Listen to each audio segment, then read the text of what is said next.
Merci beaucoup, César. Nous allons donc démarrer l'entretien.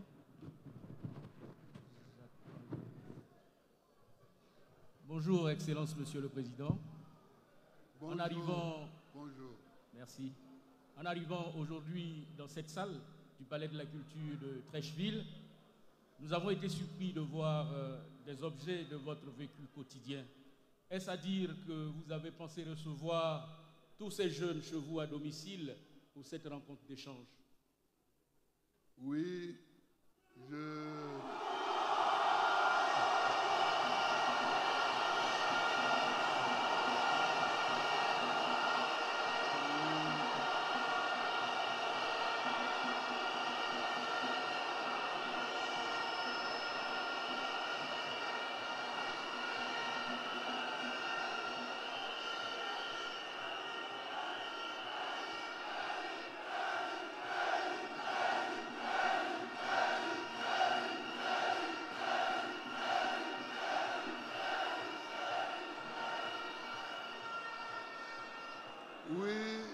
je voulais, en principe, je voulais discuter avec les jeunes à la maison.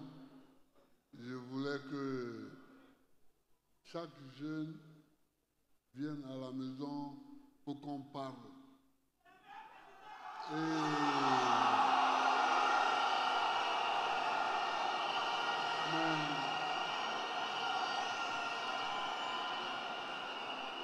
Mais Albéric, vous voyez bien que c'est impossible. Vous voyez bien que c'est impossible.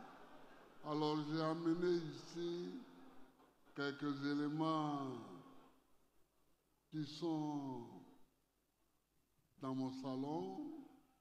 Les chaises baoulées sont dans mon salon. Je mets dessus mes mouchoirs en papier. Je dépose dessus des verres d'eau, des verres de jus de coco, parce que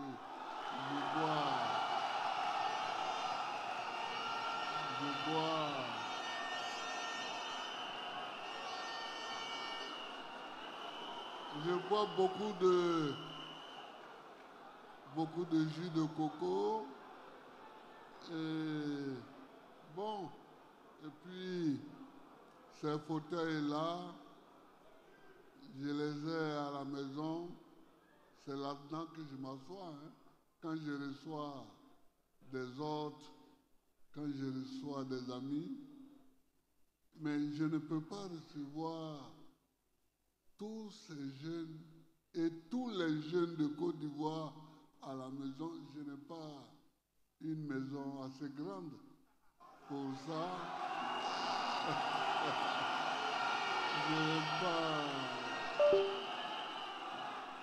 Je n'ai pas une maison assez grande. Donc, le fait d'emmener ces objets ici, c'est comme si je les recevais tous un peu chez moi.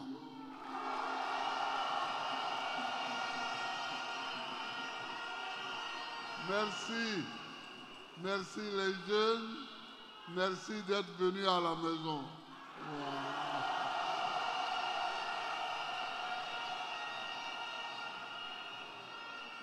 Et il y a donc beaucoup de chaleur autour de vous aujourd'hui. Hier également, à Yopougon, c'était une mobilisation extraordinaire. Nous allons donc faire un break et puis aller à Yopougon.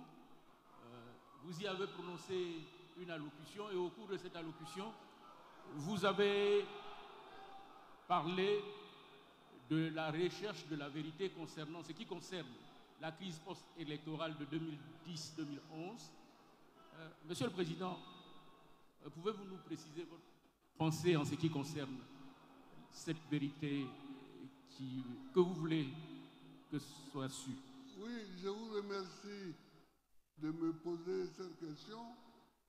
C'est-à-dire que Ce qui s'est passé en 2010 et en 2011 en Côte d'Ivoire est grave, est très grave,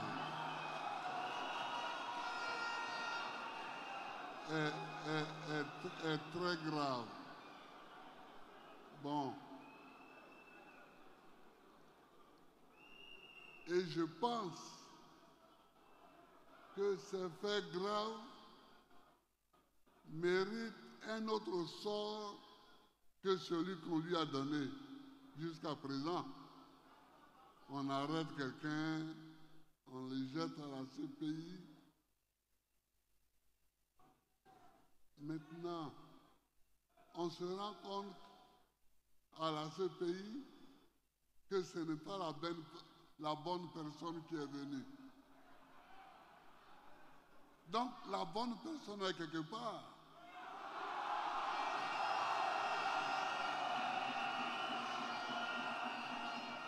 Si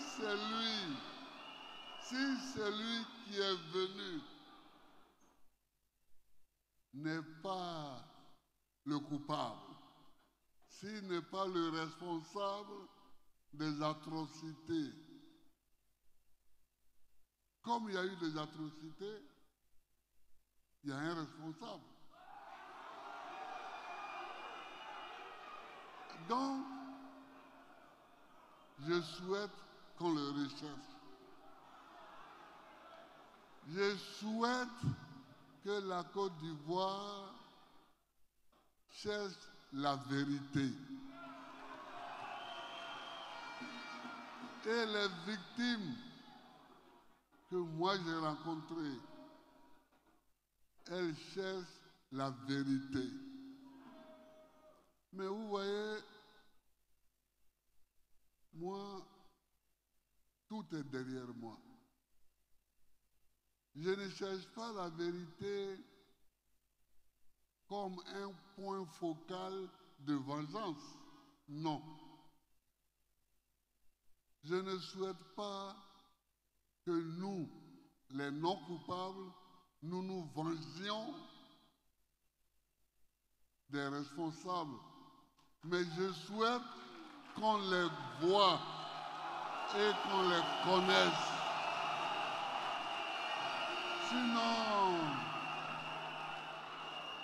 Sinon, je ne recherche pas la vérité pour me venger.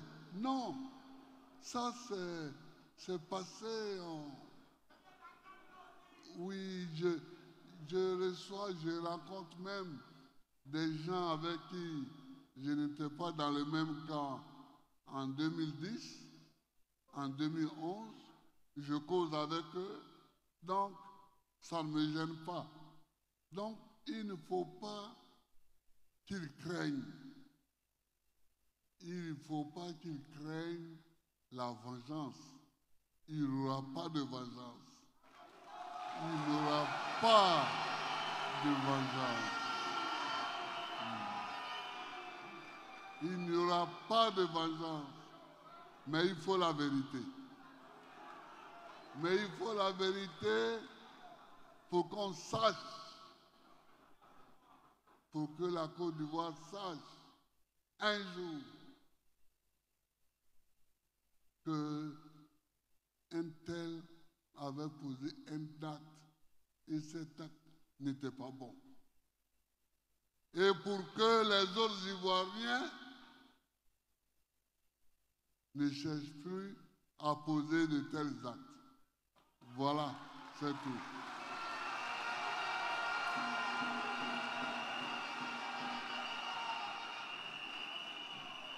Les jeunes que vous avez invités, ils sont là, très nombreux, venus de divers horizons pour vous écouter.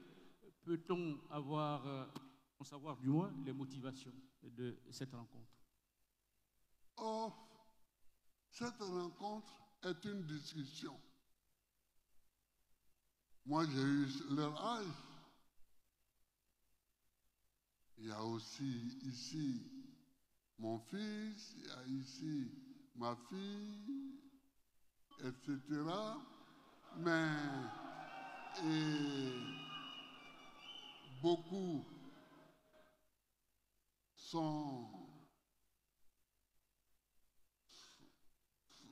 sont mes copains, beaucoup sont mes amis, on discute, on cause, mais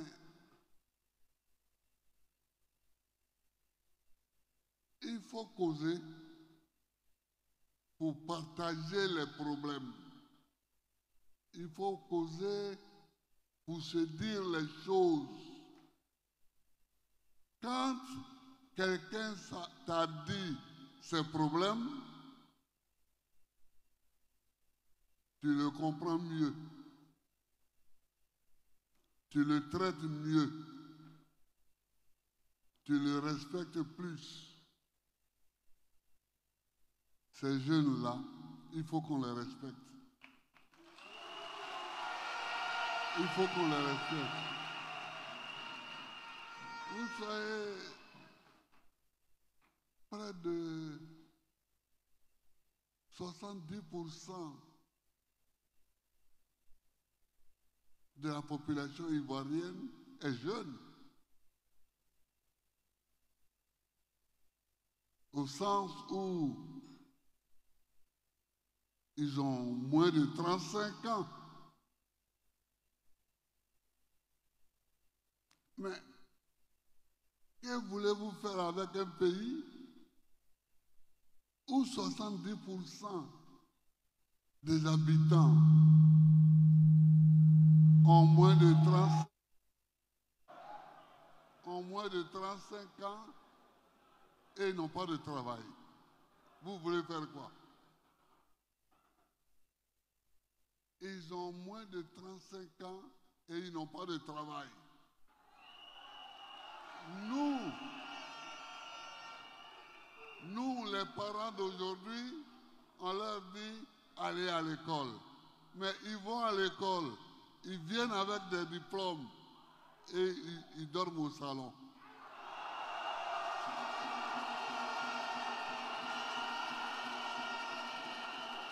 Et ils dorment au salon. Bon. Qu'est-ce que vous voulez faire? Qu'est-ce que vous voulez faire avec ça? Donc, c'est pour causer et les connaître. Et connaître, et connaître les problèmes et la nature de ces problèmes-là pour chercher à leur trouver des solutions.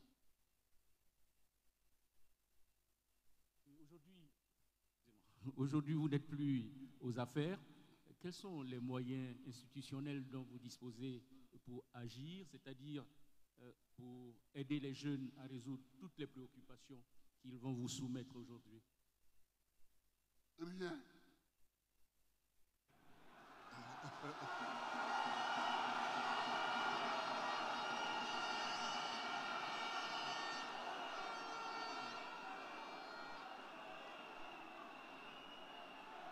Vous voyez,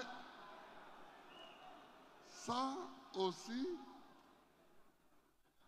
c'est quelque chose qui doit caractériser nos discussions, la vérité.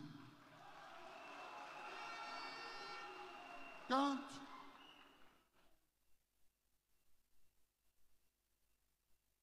on n'est pas au pouvoir, on ne dispose quasiment d'aucun moyen pour résoudre les problèmes qu'ils ont. Parce que les problèmes qu'ils ont, c'est de trouver du travail. Mais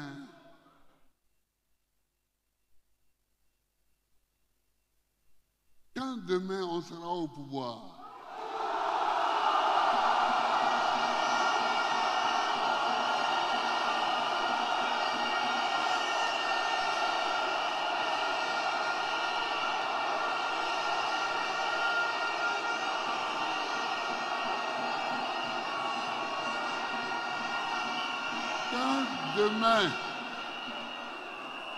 quand demain on sera au pouvoir, on a tous les moyens. Or, demain, se prépare aujourd'hui.